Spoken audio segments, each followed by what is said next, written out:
പരിശുദ്ധ പരമദിവ്യകാരുണ്യത്തിന് നീരവും ആരാധനയും സ്തുതിയും പുകഴ്ചയും ഉണ്ടായിരിക്കട്ടെ. എല്ലാവരും എഴുന്നേൽക്കുക, സ്തുതിക്കട്ടെ. ഹല്ലേലൂയ ഹല്ലേലൂയ ഹല്ലേലൂയ ഹല്ലേലൂയ ഹല്ലേലൂയ ഹല്ലേലൂയ. യേശുവേ നന്ദി. ഹല്ലേലൂയ ഹല്ലേലൂയ ഹല്ലേലൂയ.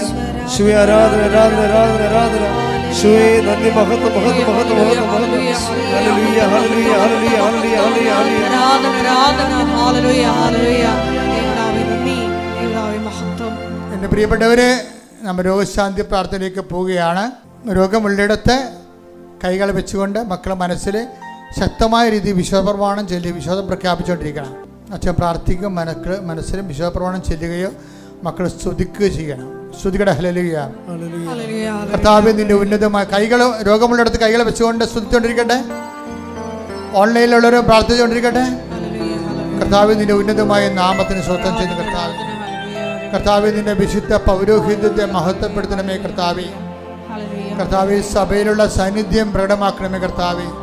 39 വർഷം ഞാൻ അർപ്പിച്ച കൃപാന്റെ യോഗ്യതയാൽ കൃപാസന അൾത്താരെ ജീവനോടെ പ്രത്യക്ഷപ്പെട്ട പരിശുദ്ധ അമ്മയുടെ മാധ്യസ്ഥത്തിലെ കർത്താവ്, അങ്ങയുടെ മക്കളെ ഞാൻ ആശീർവദിക്കുന്നു. കർത്താവിൻ്റെ കരുണ അടിപ്പണ പോലെ വൈദാഖാനം പോലെ കർത്താവിൻ്റെ തിരുമുറുവാർന്ന വരത്തിക്കരം കർത്താവ് അങ്ങയുടെ രോഗികളുടെ മേൽ വെക്കണമെന്ന് പ്രാർത്ഥിക്കുന്ന ഉച്ചമുതൽ ഉള്ളംകാല് വരെ കർത്താവിൻ്റെ രക്തം പടരട്ടെ. ആന്തരിക രോഗങ്ങൾ, സിസ്റ്റ് രോഗങ്ങൾ, അർസസ് രോഗങ്ങൾ, അൾസർ രോഗങ്ങൾ, പിസിഒഡി രോഗങ്ങൾ, മുഴ രോഗങ്ങൾ, ക്യാൻസർ രോഗങ്ങൾ, സിസ്റ്റ് കർത്താവിൻ്റെ നാമത്തിൽ സൗഖ്യം പ്രാപിക്കട്ടെ.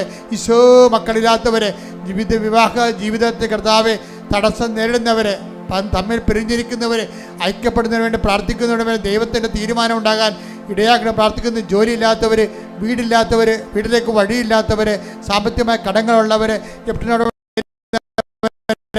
വിദേശ ജോലിക്ക് വേണ്ടി ശ്രമിക്കുന്നവർ, നാട്ടിലെ ജോലിക്ക് വേണ്ടി ശ്രമിക്കുന്നവർ, കർഷകർ, മത്സ്യത്തൊഴിലാളികൾ, അവരുടെ തൊഴിൽ മേഖല അനുഭവിക്കുന്ന പ്രയാസങ്ങൾ, ഓരോരോ വിഷയങ്ങൾക്ക് അസമാധാനം അനുഭവിക്കുന്ന കുടുംബങ്ങളിൽ സ്തുതിക്കട്ടെ, സ്തുതിക്കട്ടെ. ഹല്ലേലൂയ. കർത്താവിന്റെ ഉന്നതമായ നാമത്തിൽ അഡ്മിഷന് വേണ്ടി ശ്രമിക്കുന്നവരെ, അഡ്മിഷൻ കിട്ടാൻ വേണ്ടി ശ്രമിക്കുന്നവരെ, ആശുപത്രി കിടക്കുന്നവരെ, ഓപ്പറേഷൻ നേരിടുന്നവരെ, സ്ഥലപിക്കാൻ ഉദ്ദേശിക്കുന്നവരെ, വാങ്ങാൻ ഉദ്ദേശിക്കുന്നവരെ, എൻ്റെ കർത്താവിന്റെ ഉന്നതമായ നാമത്തിൽ സഭയുടെ അധികാരത്തിൽ കുരിശിന്റെ അടയാളത്തിൽ ദൈവത്തിന്റെ ശക്തിയാൽ എൻ്റെ മക്കളെ നിങ്ങൾ അനുഭവിക്കുന്ന ഓരോ ദുരിതങ്ങള്, ഓരോ ദോഷങ്ങള്, ഓരോ തടസ്സങ്ങള് യേശുവിന്റെ നാമത്തില് മാർഗ തടസ്സങ്ങള്, ജീവിത ദുരിതങ്ങള് യേശുവിന്റെ നാമത്തിൽ മാറിപ്പോകട്ടെ. സ്തുതിക്കട്ടെ. ഹല്ലേലൂയ ഹല്ലേലൂയ ഹല്ലേലൂയ ഹല്ലേലൂയ. യേശുവേ ഹല്ലേലൂയ ഹല്ലേലൂയ. ആരാധന. ഹല്ലേലൂയ.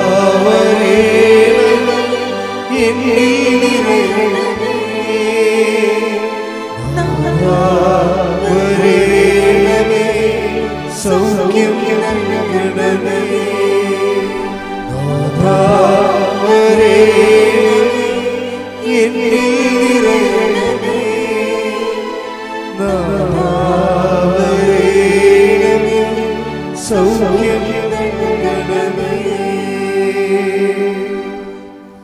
എല്ലാവരും മുട്ടനിക്കുക.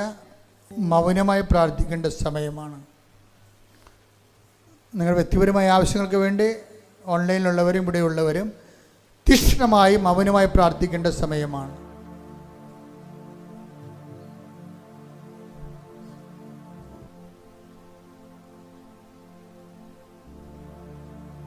അതിതീക്ഷ്ണമായി ഈ നിമിഷം മക്കൾ പ്രാർത്ഥിക്കുന്ന വിഷയത്തിൻ്റെ മേലെ എത്രയും പെട്ടെന്ന് സാക്ഷ്യം പറയാൻ ദൈവം നിങ്ങളെ സഹായിക്കും. കൈകൾ കൂപ്പി കണ്ണടച്ച് തീക്ഷ്ണമായി പ്രാർത്ഥിക്കട്ടെ.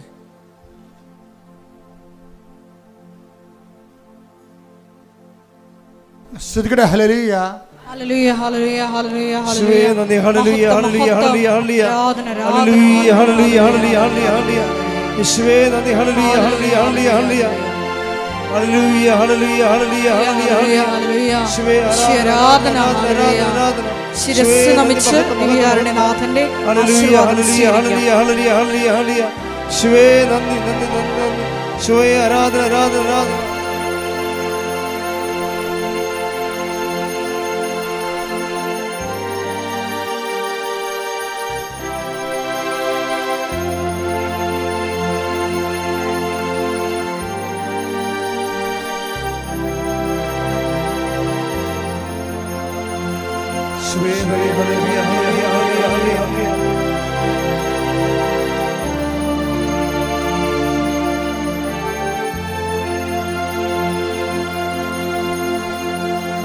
പരിശുദ്ധ പരമമാ ദിവ്യകാരുണ്യമേ, എന്നുമെന്നും അങ്ങേക്ക് ആരാധന. പരിശുദ്ധ പരമമാ ദിവ്യകാരുണ്യമേ, എന്നുമെന്നും അങ്ങേക്ക് ആരാധന. പരിശുദ്ധ പരമമാ ദിവ്യകാരുണ്യമേ, എന്നുമെന്നും അങ്ങേക്ക് ആരാധന. ചില ആൾക്കാർക്ക് ഭയങ്കര ബ്ലെസ്ഡ് ആണ്. അവർക്ക് വിശ്വാസത്തിൻ്റെ അത് ചലിപ്പുണ്ടാകത്തില്ല. വെള്ളം ചേർക്കാത്ത വിശ്വാസമാണ് ഇതിനകത്ത് വരുന്നത്. അവർ എന്നോട് പറയണത്, അവർ പറഞ്ഞിരിക്കുന്ന സാക്ഷ്യം, ടോയ് പറഞ്ഞിരിക്കുന്ന സാക്ഷ്യം, ഞാൻ 7-ാം തീയതി ഫിക്സ് ചെയ്ത് കർത്താവിനൊരു ഡേറ്റ് ഇട്ട് കൊടുത്ത്, കർത്താവിന് എന്താണ് ഇത് പറഞ്ഞ്, എനിക്ക് ഇസ്രയേലിനൊരു കോൾ ഫോർ വേണം, അന്വേഷണം വേണം എന്ന്, 7-ാം തീയതി വേണമെന്ന്. അപ്പോൾ ഇവൻ 7-ാം തീയതി 10 മണിക്ക് നോക്കി, ഇല്ല ആരും വരണില്ല, ഇസ്രയേൽ ആരും ഇല്ലല്ലോ. അതിനുവേണ്ടി ഏജൻസിയോട് പറഞ്ഞിട്ടുമില്ല, ആരോട് കണക്ട് ചെയ്തിട്ടില്ല. പക്ഷെ മനസ്സിലുള്ള ബോധ്യങ്ങളിൽ ആണ് ഇവൻ ജീവിക്കണത്. നിങ്ങൾ ഇന്ന് ചിന്തിക്കേ, മുകളിൽ പൂവും താഴെ വേരുമില്ലാത്ത ഒരു ആശയം മാത്രമാണ് ഈ മനുഷ്യൻ. ദൈവം ഈ മനുഷ്യൻ നയിക്കുന്ന രീതികൾ നോക്കണം. ദൈവത്തിനെ അടിസ്ഥാനപ്പെടുത്തി നമ്മൾ വിശ്വസിച്ചാൽ ആ വിശ്വാസം കളങ്കമില്ലാത്താണെങ്കിൽ ദൈവം റെസ്പോണ്ട് ചെയ്യും. കളങ്കമില്ലാത്തൊരു വിശ്വാസം ഉണ്ടാക്കിയെടുക്കുക, ഡ്യൂപ്ലിസിറ്റ് അല്ലാത്ത കളങ്കമില്ലാത്തൊരു വിശ്വാസം. ഒന്ന് പ്രാർത്ഥിച്ചേ, കർത്താവ് ദൈവമേ, സഞ്ചരിക്കാത്ത ഒരു വിശ്വാസം, കളങ്കമില്ലാത്ത ഒരു വിശ്വാസം. അതായത് ഈ കളങ്കമുള്ള വിശ്വാസത്തിന് ഈശോ വിളിക്കുന്നത് ഹിപ്പോക്രസി എന്ന്. ദൈവത്തിന് അക്സെപ്റ്റ് ചെയ്യാൻ ബുദ്ധിമുട്ട്. നമ്മൾ ഉടമ്പടി ചിലപ്പോൾ 3 പുതുക്കി കാണും, ചിലപ്പോൾ നിങ്ങൾ സിൽവർ ഗ്രേയിൽ കാണും. പക്ഷെ നിങ്ങൾ ഹിപ്പോക്രറ്റാണെന്ന് നോക്കണം. നാഥാനിയലിനെ കണ്ടപ്പോൾ ഈശോ പറഞ്ഞ കമൻറ്റ് ഭയങ്കര ശക്തമാണ്. നാഥാനിയലിനെ കണ്ടപ്പോൾ എന്താ പറഞ്ഞ, ഇതാ ഒരു യഥാർത്ഥ ഇസ്രയേലിയൻ, ഇവനിൽ യാതൊരു കാപട്യവുമില്ല. അതാണ് അസസ്മെൻറ്റ്. ഇങ്ങനൊരു അസസ്മെൻ്റ് കിട്ടിയാൽ നമ്മൾ രക്ഷപ്പെട്ടു. കാര്യം ദൈവം വിലമതിക്കുന്ന ഒരു ക്യാരക്ടറാണത്. എന്താണ്?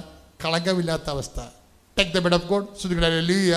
യോഹന്നാൻ 1:47. യോഹന്നാൻ 1:47. നഥാനിയേൽ തന്റെ അടുത്തേക്ക് വരുന്നത് കണ്ട് യേശു അവനെ പറ്റി പറഞ്ഞു, ഇതാ നിഷ്കപടനായ ഒരു യഥാർത്ഥ ഇസ്രായേൽക്കാരൻ.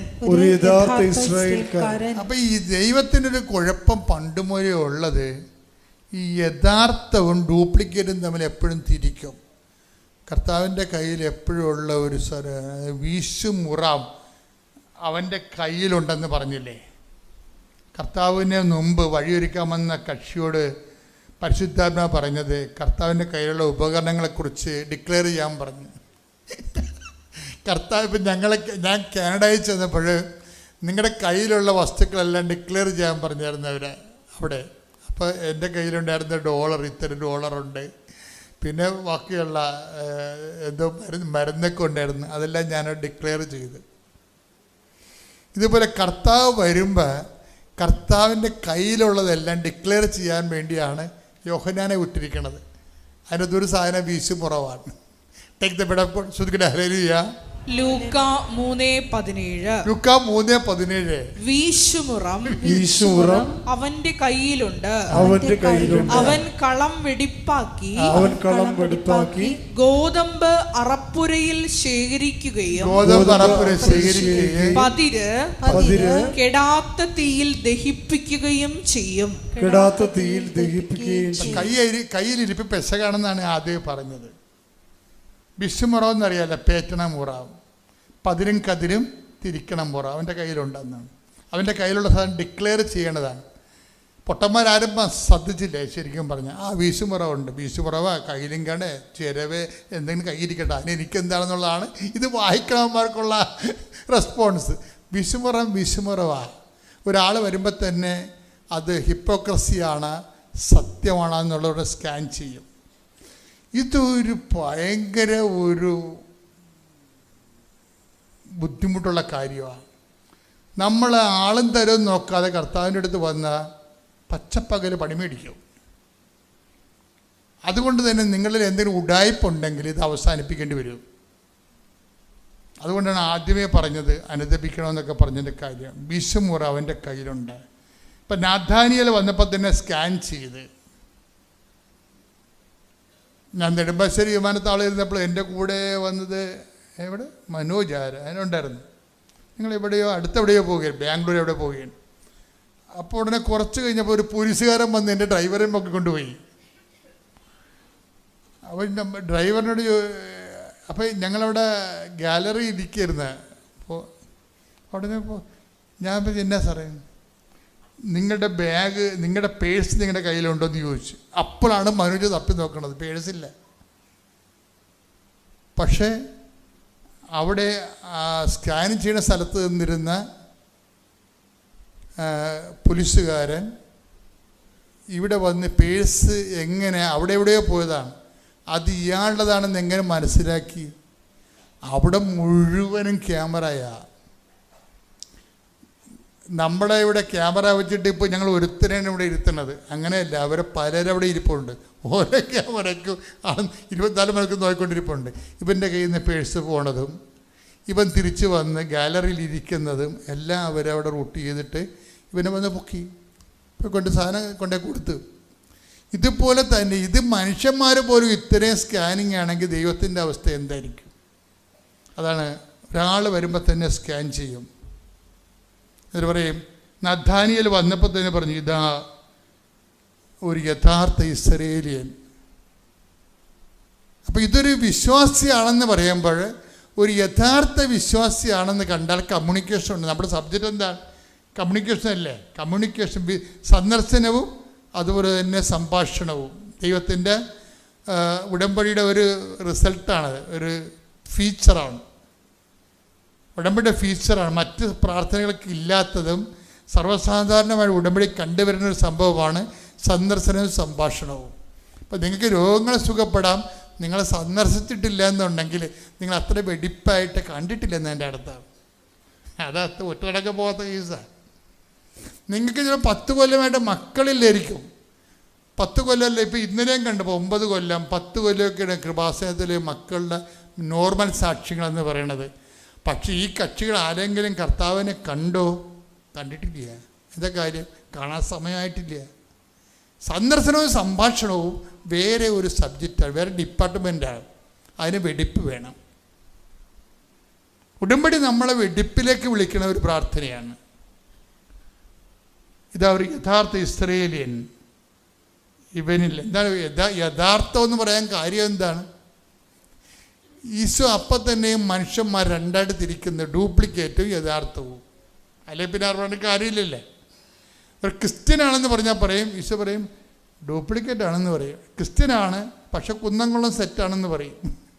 പണ്ട് കുന്നംകുളം സെറ്റ് നമ്മൾ സാധനം ഉണ്ടായിരുന്നു. റേഡിയോ, TV എന്തെല്ലാം ഉണ്ടാക്കിയാലും ശരി, എന്താണ് കുന്നംകുളംകാർ വേറൊരു സാധനം ഉണ്ടാക്കും അവിടെ. അവരാണല്ലേ കേരളത്തിലെ ബിസിനസ്സുകാർ ആദ്യത്തെ. അപ്പം അതുകൊണ്ട് എല്ലാ സാധനവും അവർ ഉണ്ടാക്കുകയും ചെയ്യും, വിൽക്കുകയും ചെയ്യും. പണ്ട് ഫിലിപ്സ് റേഡിയോ ഒക്കെ ഉണ്ടായിരുന്നു. അപ്പോൾ ഫിലിപ്സ് റേഡിയോയുടെ ഡിസൈൻ മാറ്റിയ കുന്നംകുളംകാരും മാറ്റും. അപ്പോൾ കുന്നംകുളം ചൈനീസ് സെറ്റ് അതൊക്കെ ഇന്ന് നമ്മൾ വിളിച്ചു പറയത്തില്ല. അതുപോലൊരു ബ്രാൻഡായിരുന്നു പണ്ട് കുന്നംകുളം സെറ്റിനുണ്ടായിരുന്നത്. അപ്പോൾ ഇതുപോലെ തന്നെയാണ് ഇതാ ഒരു യഥാർത്ഥ ഇസ്രയേൽ എന്ന് പറഞ്ഞിട്ട്, യഥാർത്ഥ ഇസ്രയേലിൻ്റെ ഫീച്ചർ എന്താണ്? ഇവനിൽ ഹീസ് നോട്ട് ഹിപ്പോക്രാറ്റ്. സായിപ്പിനെ കാണുമ്പോൾ കവാത്ത മറക്കത്തില്ല. മോശം ടൈം വന്നാലും യേശു തന്നെ കർത്താവ്. നല്ല കാലത്ത് യേശു കർത്താവും, മോശം ടൈം വരുമ്പോൾ പ്രാർത്ഥനയും ഇല്ല, പള്ളിപ്പോക്കും ഇല്ല, പത്രം കൊടുപ്പലും ഇല്ല, ഒന്നുമില്ല. ഡ്യൂപ്ലിക്കേറ്റാണ്. ഇത് മമ്മി തോറ്റുപോയത്. എത്രയോ പേര് കൊറോണ സമയത്ത് മരിച്ച് വിദേശത്ത് മരിച്ചുപോയി. അപ്പോൾ അവർക്കൊന്നും നാട്ടിൽ അവരുടെ ബോഡി പോലും കിട്ടിയില്ല. അപ്പോൾ അങ്ങനെ എന്തെങ്കിലും ഒരു നന്മയ്ക്കായിട്ടായിരിക്കും മമ്മി തോറ്റുപോയത്. മമ്മി കരയല്ലേ എന്ന് പറഞ്ഞു. പക്ഷെ ഞാൻ ഒത്തിരി സങ്കടപ്പെട്ട് ഞാൻ കരഞ്ഞു, ദൈവത്തോട് ചോദിച്ചു, ദൈവം എന്തോരം ഞാൻ കഷ്ടപ്പെട്ടു. രാത്രി 2 മണി വരെയൊക്കെ ഇരുന്ന് പഠിച്ച് എൻ്റെ കഴിവിൻ്റെ മാക്സിമം ഞാൻ ട്രൈ ചെയ്തു, പക്ഷെ കിട്ടിയില്ല. പക്ഷെ അപ്പോഴും എൻ്റെ അനിയത്തി എന്നോട് പറഞ്ഞ കാര്യം ഞാൻ മറന്നുപോയി. എൻ്റെ അനിയത്തി എന്നോട് പറഞ്ഞു, കുഞ്ഞേച്ചി ആദ്യം പോയി കൃപാസനത്തിൽ പോയി ഉടമ്പടി എടുക്കണം, ഉടമ്പടി എടുത്ത് പ്രാർത്ഥിച്ചിട്ട് വേണം കുഞ്ഞേച്ചി IELTS എഴുതാൻ പോകാൻ എന്നതിനോട് പറഞ്ഞിരുന്നു. പക്ഷേ ഞാനത് അത്ര ശ്രദ്ധിച്ചില്ലെന്നല്ല. ഞാൻ 2-3 പ്രാവശ്യം ഇവിടെ വന്ന് ഞാൻ അന്വേഷിച്ചപ്പോൾ ഇവിടെ ഭയങ്കര തിരക്കും. ഞങ്ങൾ കാറിൽ ഇവിടെ വന്ന് ഇറങ്ങി നോക്കുമ്പോൾ ഭയങ്കര തിരക്കോ, ഇന്ന് ഇപ്പോഴെങ്കിലും നടക്കില്ല, എന്നാൽ പോയേക്കാന്നും പറഞ്ഞ് മാതാവിനോട് വന്ന് പെട്ടെന്ന് കാര്യം സാധിക്കാൻ വേണ്ടി വന്നു. മാതാവേ എന്നെ IELTS പാസ്സാക്കണേ എന്ന് പറഞ്ഞ് പ്രാർത്ഥിച്ചിട്ട് ഞാനിവിടെ നിന്ന് പോവും. കുറേ കരഞ്ഞ് പ്രാർത്ഥിക്കാറുണ്ട്, പക്ഷേ എന്നാലും ഉടമ്പടി എടുത്തിട്ടില്ലായിരുന്നു. അത് കഴിഞ്ഞ് ഞാൻ പത്രം വാങ്ങിച്ചു കൊണ്ടുപോയി. അപ്പം ഞാൻ പറഞ്ഞു, പഠിക്കണ സമയം പാഴാക്കണ്ടല്ലോ എന്ന് ഓർത്ത് ഞാൻ എൻ്റെ ഹസ്ബൻഡിനോട് പറഞ്ഞു, ഈ പേപ്പറെല്ലാം കൊണ്ടുവന്ന് സേവേട്ടൻ കൊടുക്കണം കേട്ടോ എന്ന് പറഞ്ഞ് ഹസ്ബൻഡ് എല്ലാവർക്കും കൊടുത്തു. അപ്പം ഞാൻ ദൈവത്തിന് സമയം കൊടുക്കാതെ പഠനത്തിന് മാത്രം സമയം കൊടുത്ത് ഞാൻ പഠിച്ചിട്ട് ഞാൻ തോറ്റുപോയി. അപ്പോൾ എനിക്ക് ഒത്തിരി സങ്കടം വന്നു. അപ്പോൾ എന്നോട് 2ാമത്തെ പ്രാവശ്യം ഹസ്ബൻഡ് പറഞ്ഞു, 1/2 മാർക്കിനല്ലേ നീ പോയത്, അപ്പം നീ ഒന്നുകൂടെ എഴുതാൻ പറഞ്ഞു. അപ്പോൾ ഞാൻ എഴുതാമെന്ന് പിന്നെ തീരുമാനിച്ചു. 1/2 മാർക്കല്ല, ഇനി അടുത്ത പ്രാവശ്യം കിട്ടുമായിരിക്കും എന്ന് ഓർത്ത് ഞാൻ എഴുതാനായിട്ട് തീരുമാനിച്ചപ്പം എന്നോട് അനിയനും അനിയത്തിയും കമ്പൽസറി ആയിട്ട് പറഞ്ഞു, കുഞ്ഞേച്ചി ഇനി എഴുതുന്നുണ്ടെങ്കിൽ ആദ്യം പോയി കൃപാസനത്തിൽ പോയി ഉടമ്പടി എടുത്ത് പ്രാർത്ഥിച്ചിട്ട് വേണം, അച്ഛനെ കണ്ട് പ്രാർത്ഥിച്ചിട്ട് പരീക്ഷ എഴുതാൻ പോയാൽ മതി. കുഞ്ഞേച്ചി ഇതുപോലെ കിടന്നുകൊണ്ട് രാത്രി ഉറക്കമുളച്ചിരുന്ന് പഠിക്കണ്ട, ദൈവത്തിന് വിട്ടുകൊടുക്കുക കുഞ്ഞേച്ചി എന്ന് പറഞ്ഞു. അപ്പം പിന്നെ ഞാനിവിടെ വന്നു. എല്ലാവരോടും ചോദിച്ചപ്പോൾ 2-3 പേരോട് ചോദിച്ചപ്പോൾ അവിടെ നിന്നും എനിക്ക് പോസിറ്റീവ് റിസൾട്ടല്ല കിട്ടിയത്. അത് ഒരു ദിവസം മുടക്കാം ഇവിടെ വന്ന് ഉടമ്പടി എടുക്കണത് എന്ന് പറഞ്ഞു. പക്ഷേ എന്നാലും അനിയത്തി പറഞ്ഞു, കമ്പൽസറി ആയിട്ട് കുഞ്ഞേച്ചി പോയി ഉടമ്പടി എടുത്തേ പറ്റുള്ളൂ എന്ന് പറഞ്ഞു. ഞാനിവിടെ വന്നു. എനിക്കറിയത്തില്ല ഇവിടുത്തെ കാര്യങ്ങളൊന്നും, ഇത്ര അടുത്താണെങ്കിലും എനിക്ക് വലിയ പരിചയമൊന്നുമില്ല. ഇവിടെ വന്ന് ഞാൻ ഉടമ്പടി രാവിലെ വെളുപ്പിനെ എൻ്റെ ഹസ്ബൻഡ് ഇവിടെ കൊണ്ടുവന്ന് ഡ്രോപ്പ് ചെയ്തു. ഞാനിവിടെ ഉടമ്പടി എടുത്ത് വീട്ടിൽ ചെന്നപ്പം ഉപവാസത്തോടെ വന്ന് പ്രാർത്ഥിച്ചു, ഉടമ്പടി എടുത്ത് പ്രാർത്ഥിച്ചിട്ട് വീട്ടിൽ പോയി. അന്ന് മുതൽ ഞാൻ ഉടമ്പടി പ്രകാരമുള്ള പ്രാർത്ഥനകളും എല്ലാം മുടക്കാതെ പ്രാർത്ഥിച്ചു. അതിനിടയിൽ എൻ്റെ ഉടമ്പടി പ്രാർത്ഥന മുടക്കാൻ വേണ്ടിയിട്ട് എൻ്റെ കണ്ണ് മുറിഞ്ഞു. എനിക്ക് ക്ലാസ് വയ്ക്കാതെ വായിക്കാൻ പറ്റാതെ ഇരുന്നു. പക്ഷെ അപ്പോഴൊന്നും എൻ്റെ പ്രാർത്ഥന മുടങ്ങിയില്ല. കാരണം എൻ്റെ മോളും ഹസ്ബൻഡും എന്നോടൊപ്പം, ഞാൻ ഉടമ്പടി എടുത്തെങ്കിലും എൻ്റെ വീടിന് വേണ്ടിയിട്ടായതുകൊണ്ട് എൻ്റെ ഹസ്ബൻഡും മോളും പ്രാർത്ഥനയിൽ നല്ലപോലെ പ്രാർത്ഥിച്ച് അവരും മോളോട് പ്രാർത്ഥിക്കാൻ പറഞ്ഞു. മോള് പ്രാർത്ഥന ചൊല്ലും, ഞങ്ങൾ 3 പേരും പ്രാർത്ഥിച്ചു. അങ്ങനെ എൻ്റെ എക്സാമിന് പോയി. എക്സാമിൻ്റെ ഓഗസ്റ്റ് 20-ാം തീയതിയാണ് എൻ്റെ എക്സാം ഡേറ്റ്.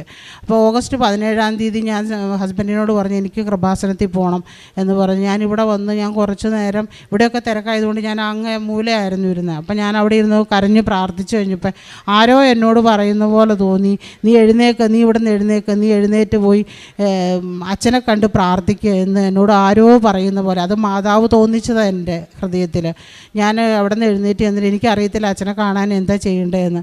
ഞാൻ അവിടെ നിന്ന് സിസ്റ്ററോട് ഞാൻ ചോദിച്ചു, സിസ്റ്ററെ എനിക്കിങ്ങനെ എക്സാമാണ്, ഞാൻ അച്ഛനെ കാണാനായിട്ട് എന്താ ചെയ്യേണ്ടതെന്ന് ചോദിച്ചു കഴിഞ്ഞപ്പോൾ പറഞ്ഞു, ഉടമ്പടി എടുത്തിട്ടുണ്ടെന്ന്. ഞാൻ പറഞ്ഞു, ഉടമ്പടി എടുത്തിട്ട് 1 മാസം ആകുന്നേ ഉള്ളൂ എന്ന് പറഞ്ഞപ്പം സിസ്റ്റർ പറഞ്ഞു, അത് കുഴപ്പമില്ല, പരീക്ഷക്കാരെ എല്ലാവരെയും അച്ഛൻ കാണുന്നുണ്ടെന്ന് പറഞ്ഞു. പിന്നെ ഞാൻ അവിടെ അച്ഛനെ കാണാനുള്ള ടോക്കൺ വാങ്ങിക്കാനായിട്ട് കൗണ്ടറിൽ ചെന്നപ്പം അവിടെ ഇരിക്കുന്ന മാനേജർ ചേട്ടനൊക്കെ എന്നെ കണ്ടപ്പം നല്ല പ്രായം തോന്നിക്കും, ഈ പ്രായത്തിൽ പരീക്ഷ എഴുതാൻ പോവുകയാണോ എന്നുള്ള രീതിയിൽ ആ ചേട്ടൻ എന്നെ കുറേ കളിയാക്കി. അയ്യോ അതേ ഒരു കൊച്ചു പരീക്ഷ എഴുതാൻ വന്നേക്കണു, അയ്യോ അതിനെ ഒന്ന് ക്യൂവിൽ നിർത്തുക എന്ന് പറഞ്ഞു. ആദ്യം പറഞ്ഞു മാറി നിൽക്കുക, പിള്ളേർ നിൽക്കണ ലൈനാണ് ഇവിടെ, അതുകൊണ്ട് മാറി നിൽക്കുക കൊടുക്കാൻ പറഞ്ഞു. ഞാൻ പറഞ്ഞു ഞാനും പരീക്ഷ എഴുതാനുള്ളതാണെന്ന് പറഞ്ഞു കഴിഞ്ഞപ്പോൾ ആ ചേട്ടൻ എന്നെ കളിയാക്കി, അയ്യോ കുഞ്ഞുവാവ ഇത് അതിനെ കൊടുന്ന് നിർത്തട്ടോ എന്ന് പറഞ്ഞ് എന്നെ കളിയാക്കി. അപ്പം ഞാനും അന്നേരം ചിരിച്ചു. അത് കഴിഞ്ഞിട്ട് പക്ഷേ ഉള്ളിൽ ഞാൻ മാതാവേ ഇത്രയൊക്കെ ഞാൻ എല്ലാവരുടെയും അടുത്തുനിന്ന് ഞാൻ കേൾക്കുന്നുണ്ട്, എന്നെ പാസ്സാക്കണമെന്ന് ഞാൻ കരഞ്ഞ് പ്രാർത്ഥിച്ചു, ഇവിടെ ഇരുന്ന് പ്രാർത്ഥിച്ചു.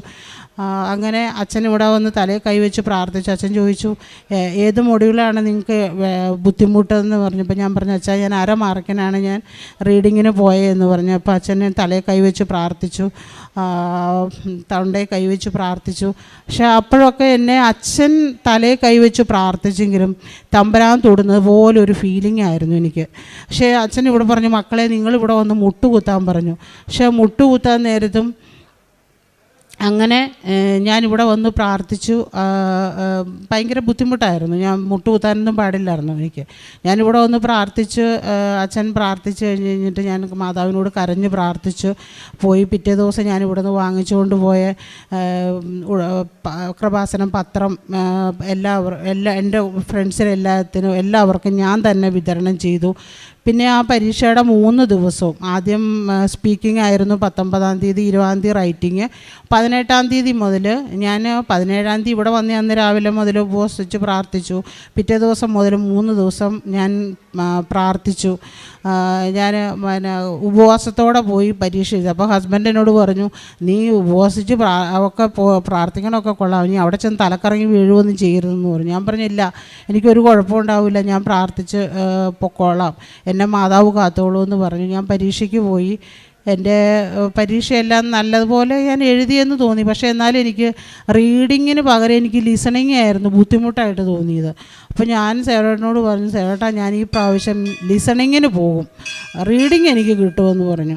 പക്ഷേ എന്നാലും എനിക്കൊരു പേടിയോ ഒരു ഭയമോ ഒന്നുമില്ലായിരുന്നു. ഞാൻ വന്നു അപ്പം തന്നെ ആദ്യത്തെ പരീക്ഷ എഴുതിയിട്ട് വന്നിട്ട് എനിക്ക് അറിയത്തില്ല തോക്കോ ജയിക്കുമോ എന്നും അറിയത്തില്ല. ഞാൻ വന്നിട്ട് വീണ്ടും പഠിക്കുമായിരുന്നു, പരീക്ഷ കഴിഞ്ഞ് വന്നിരുന്നു.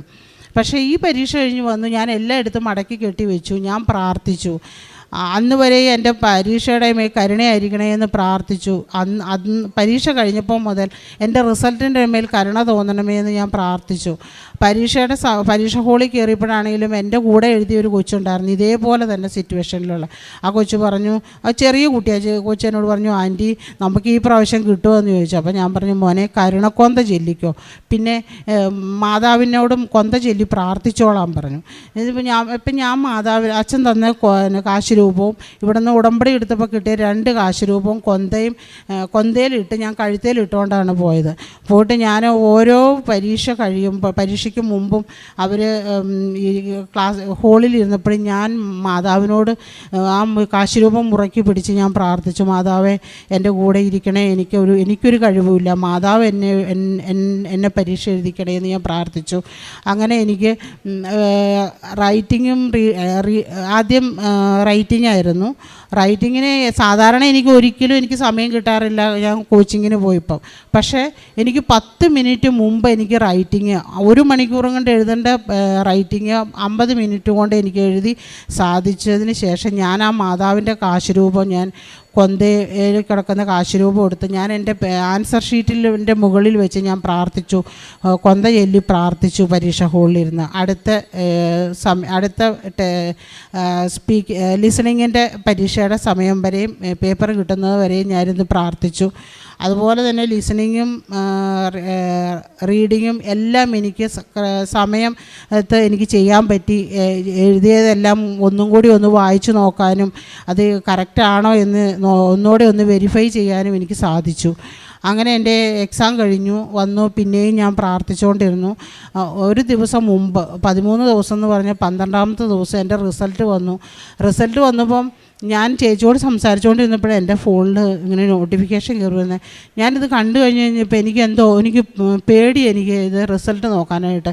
ഞാൻ പെട്ടെന്ന് എൻ്റെ മാതാവേന്ന് വിളിച്ച് ഞാനങ്ങ് കരഞ്ഞു. എനിക്കൊന്നും ചെയ്യാൻ എനിക്ക് പറ്റത്തില്ല, എൻ്റെ കണ്ണ് നിറഞ്ഞിട്ട് എനിക്ക് റിസൾട്ട് നോക്കാനൊന്നും പറ്റില്ല. ഞാൻ വേഗം ഞാൻ എൻ്റെ വീട്ടിൽ രൂപത്തെ മുമ്പിൽ ചെന്ന് ഞാൻ പ്രാർത്ഥിച്ചു, മാതാവേ എന്നാണെങ്കിലും എനിക്ക് ശക്തി തരണേന്ന് ഞാൻ പ്രാർത്ഥിച്ച് ഞാനവിടെ കുറേ നേരം ദൈവത്തിന് നന്ദി പറഞ്ഞ് ഞാൻ പ്രാർത്ഥിച്ചു. തോറ്റതാണെങ്കിലും ജയിച്ചാണെങ്കിലും ഞാൻ ദൈവത്തിന് നന്ദി പറഞ്ഞ് അവിടെ നിന്ന് പ്രാർത്ഥിച്ചു.